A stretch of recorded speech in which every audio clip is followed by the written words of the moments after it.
I'm going to do something today. I'm going to pick up where we left off during the course of the program yesterday. In the last 15 minutes of the show, I was having a conversation about how we've gotten so politically correct. We avoid talking about a great many troubles that we have that should be addressed, but we can't do it because there's a concern out there. Liberal media and academics and all of their fellow travelers are all arguing we would hurt somebody's feelings, and so therefore we should bury our heads in the sand and just wait for the world to come to an end.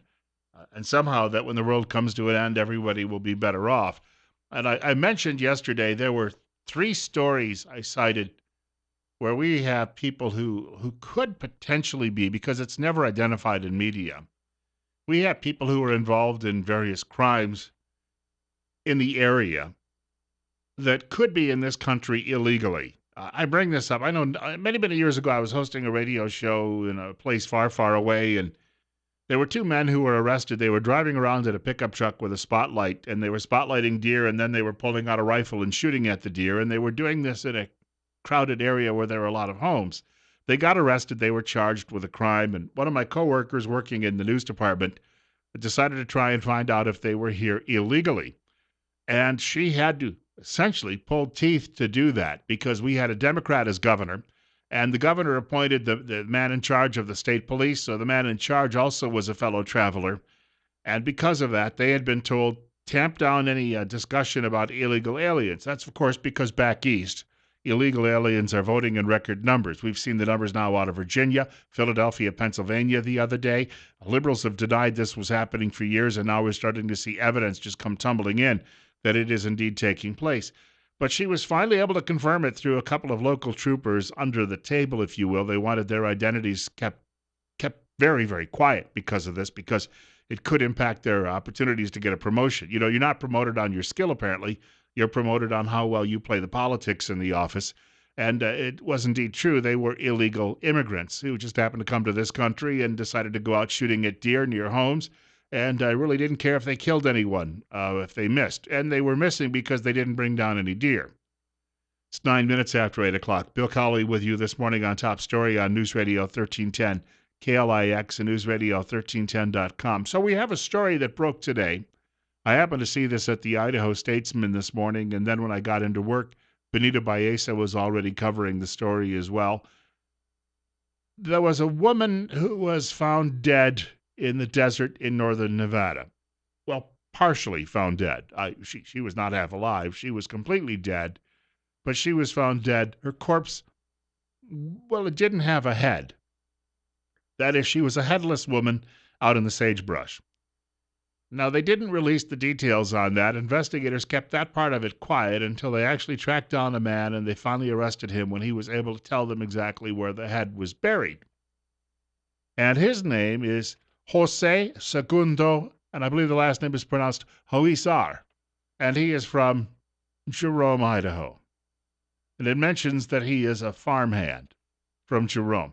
Now, the first question is, if you're hiring these people, do you do any vetting? And is he here legally? I'll tell you right now, I remember introducing a state legislator at an event a couple of summers ago, and he got up to rail against the importation of Syrian refugees to this country, but then he waxed very nostalgically about all of the great help he's hired among illegal aliens because he said they work so much harder than all of the white teenagers he'd hired in the past. I say white because they are now identifying on the other side as brown people. But I don't see that part of them. I just see them as people here from a different country is all. But they like to call us whites or Anglos, and they throw that out there. Better than some of the folks in Black Lives Matter call us. They seem to think that if they call us crackers, that's okay. But that's doesn't bother me. I generally just think about the taste of a Ritz. You know, with a little bit of cheese on it. Doesn't bother me whatsoever.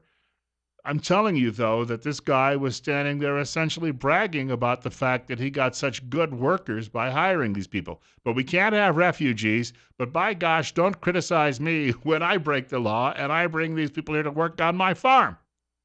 The Idaho Farm Bureau, in fact, is petitioning to allow these people to be here year-round, the migrants to be here year-round. In other words, permanent residents. They would be legal then, but they wouldn't be citizens, or at least you wouldn't consider them citizens.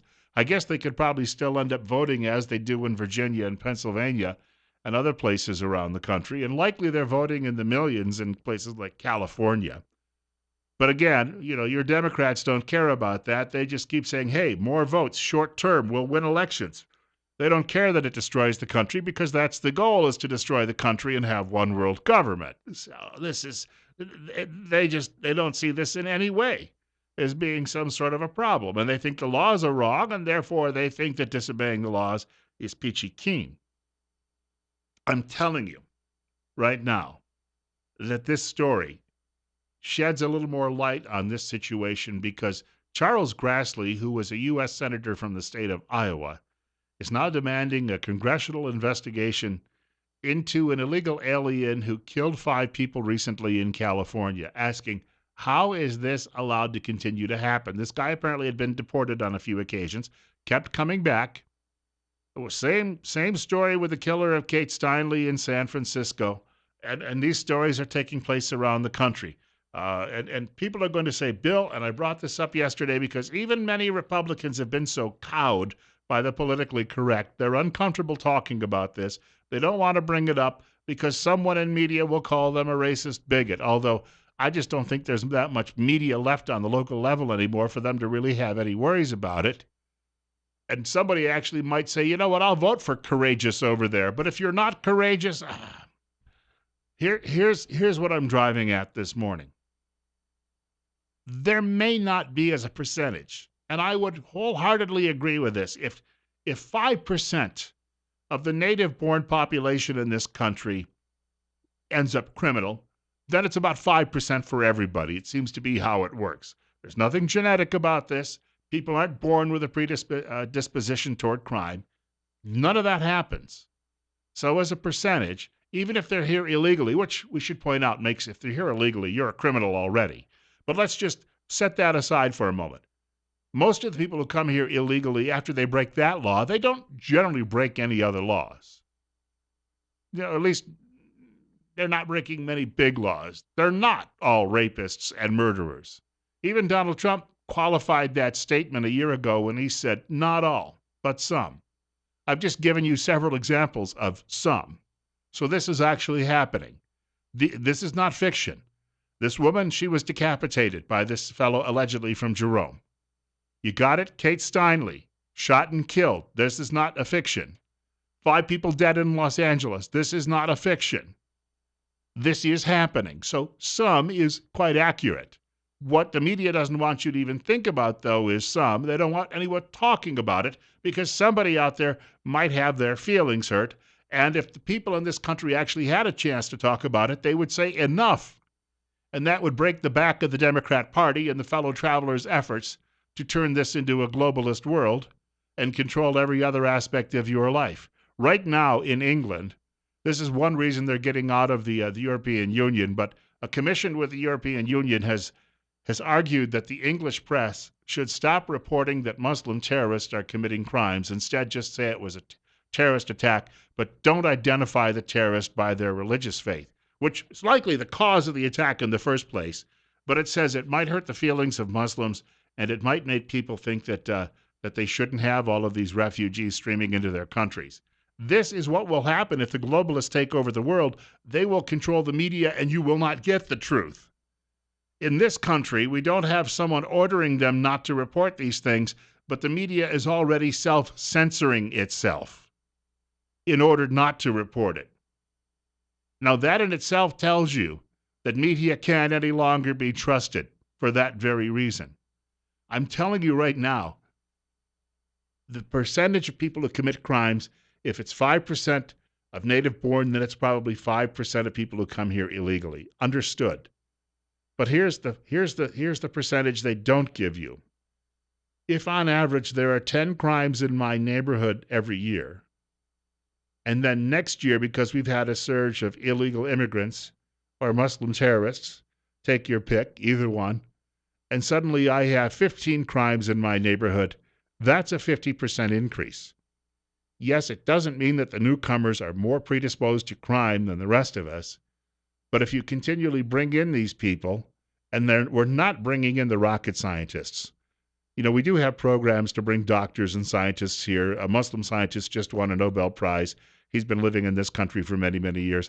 But a guy who lives out in the suburbs in a big house and is making lots of money through research grants and then gets another $1 million from the Nobel Committee is probably among the least likely people to become a terrorist, because he's not sitting around like a lot of these other people who come to this country and then they don't get anywhere because, well, they came here as illiterates and they can't really find out a work beyond, working under the table for $3 an hour, if that. Then they get bitter and blame it on everybody else, and they go out and stab 10 people at a mall. That he's not going to be among those people. But I'm telling you, if you bring more people here who come here and don't have the necessary skills to get by, then in desperation they're going to blame somebody else or perhaps turn to lives of crime. While the percentages of them who are criminals may be about the same as everybody else, the percentage of crime in my neighborhood is actually going to go up. That's the statistic, that latter one, that your friends in mainstream media don't want you to know. They'd like to keep that under wraps. They'd like to keep that silent. That's why it doesn't say in this story from the Associated Press or anybody else reporting it whether or not this farmhand from Jerome was here illegally. His victim was also Latino, doesn't mention if she was here illegally. We were telling you about the guy from Declo who's been charged in a case where somebody was killed when he was driving. The story does not say whether he was here illegally or illegally, or legally or illegally. It doesn't say that. That's the problem. No one is telling us. They're acting as if that is not an important detail in all of this. Well, look, if the person was not here illegally, that is, if they had obeyed the law and not come here, then they would not have committed this crime. That's all we're trying to get to the bottom of. Why is that so difficult? And if you bring it up, again, they call you a racist or a bigot. You have politicians in this community, Democrats, some Republicans, who are running for office, and they would be willing, because they don't want to hurt somebody's feelings, they would be willing to put your family in danger. They are willing to do that. And then they will sit around and tell themselves, or they'll go to a forum sponsored by the newspaper and say, oh, it's the right thing to do. I'll run over there and pat them on the head and say, oh, good little liberal. Aren't you wonderful? But the problem is, when headless women start turning up out in fields, you should have some compassion for those people as well. And unfortunately, you don't. It's 8:20. Bill Colley with you on Top Story on News Radio 1310. KLIX and newsradio1310.com. Hey, speaking of people here illegally, we've got a story coming up in a few minutes. Some Afghan Muslims who've entered the country actually in a legal sense have illegally gone missing and nobody knows where they are. I've got details in a few minutes right here on Top Story on News Radio 1310, KLIX, and newsradio1310.com. It's 43. Jim Garrity at National Review asks today if anybody in America has seen any Afghan soldiers wandering around. What is Mr. Garrity talking about? I want you to take a listen to this for a moment. This is from Rachel Sutherland with the Fox News Channel. The Afghan troops who were training in the United States vanished over the past 2 years. Pentagon officials believe that the 44 troops left their bases and went to work illegally. Some 2,200 Afghan troops have undergone training in the U.S. in the past decade, so the number is small. But the incidents are raising concerns about the screening process for training programs. A Pentagon spokesman says the military is looking for ways to tighten training eligibility that reduce the likelihood of Afghan troops going AWOL. In Washington, Rachel Sutherland, Fox News. Just 44. They could be affiliated with the Taliban, and who knows, planning right now to blow up dams and transfer stations in your community. But hey, we were training them because why? You train Afghans already in that country, and then many of them will turn around and gun down the troops that train them. We know that. Every few months we hear about one of those situations. Bin Laden has been dead for several years. Let those people eat themselves and let's come home. And let's stop bringing them here for crying out loud. What numbskull came up with that idea? It's 8:25. Bill Colley with you on Top Story on News Radio 1310, KLIX, and newsradio1310.com. Thank you for joining me this morning. If you're listening to the program, thank you for doing that too. I want to point out, if you're having difficulty hearing us, you need to give a shout. That is, well, maybe not a shout, because her hearing's actually pretty good, because it's what she does for a living. Dr. Christine Pickup is a doctor of audiology at Mount Harrison Audiology in Rupert. She says, as we enjoy the crisp fall air and the crunch of leaves on the ground, the holidays are coming soon. She and her staff, they don't want you to miss a moment. Call Dr. Pickup at Mount Harrison Audiology today to find solutions to hearing loss. Be ready to enjoy all the fun of family gatherings and special moments with loved ones. You can schedule a health checkup by calling 312-0957. Life is worth hearing, she reminds you. The number once more, 312-0957. And I have this today as well. The government's primary responsibility is to keep its citizens safe. I've got this today from the Daily Caller. The Center for Immigration Studies wrote that Costa Rica's foreign minister has, quote, continuously pointed to U.S. immigration policies as the principal magnet for the wave of illegal immigration with which Central America is dealing, unquote. Well, what are they talking about? Are they talking about Guatemalans and Hondurans and Ecuadorians and Mexicans coming here? No.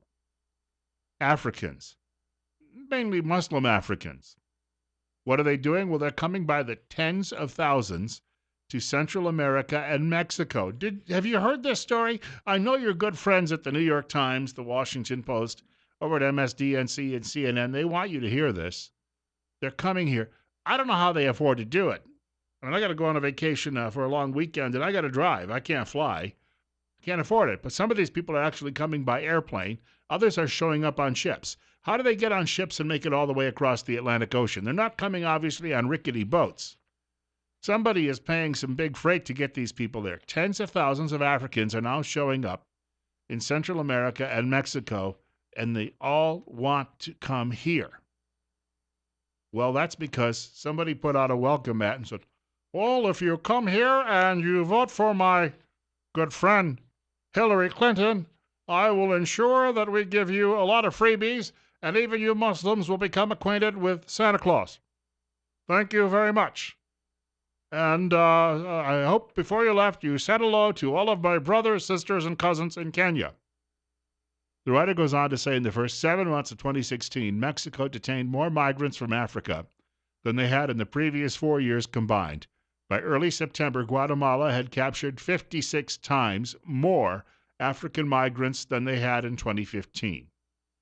Danilo Rivera, the Central American Institute for Social and Development Studies, he's from that organization, he told La Prensa, it's not that they want to come to this country and stay, they want to get to the United States. Yeah. Are you ready for them?